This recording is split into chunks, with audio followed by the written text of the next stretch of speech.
Dewch i gwrdd â rheolwr dan Hyfforddiant Kieran a Lucas Davies, rheolwr gyfarwyddwr Roadhouse Whitland Limited.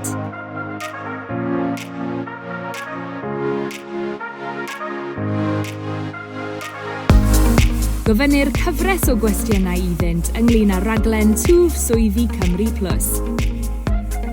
Sut nes ti ddechrau gyda mai Twf Swyddi Cymru Plus a sut mae'n mynd hyd yn hyn?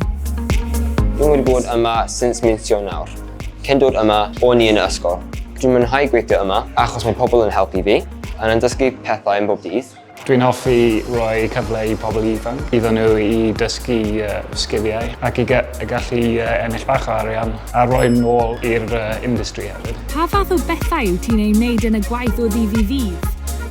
Sirfio customers, gwneud dioddyd, gwneud coffi, defnyddio'r til a cael arian ar dysgu ar un pryd.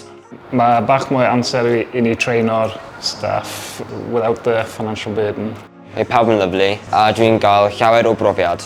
Pryd maen nhw'n gweithio, maen nhw'n dod mwy hyderus. Beth yw manteision mwyaf Twf Swyddi Cymru Plus? Dwi'n cael support ac yn pawb yn gweithio yma. Mae'n dangos i beth i wneud a dwi'n gwella pob dydd. Mae financial benefits i ni ar employees. Maen nhw gallu ennill bach o arian a dysgu alongside. A fyset ti'n argymell Twf Swyddi Cymru Plus i eraill? Dwi'n cael llawer o profiad a dwi'n mwynhau pob dydd. Mae lot o stigma pam gael job yn yr industry, ond bydde fi'n gweud just gael go. Go for it, trio fe.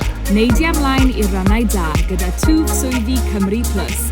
Cysyllta a Cymru'n gweithio am fwy o wybodaeth.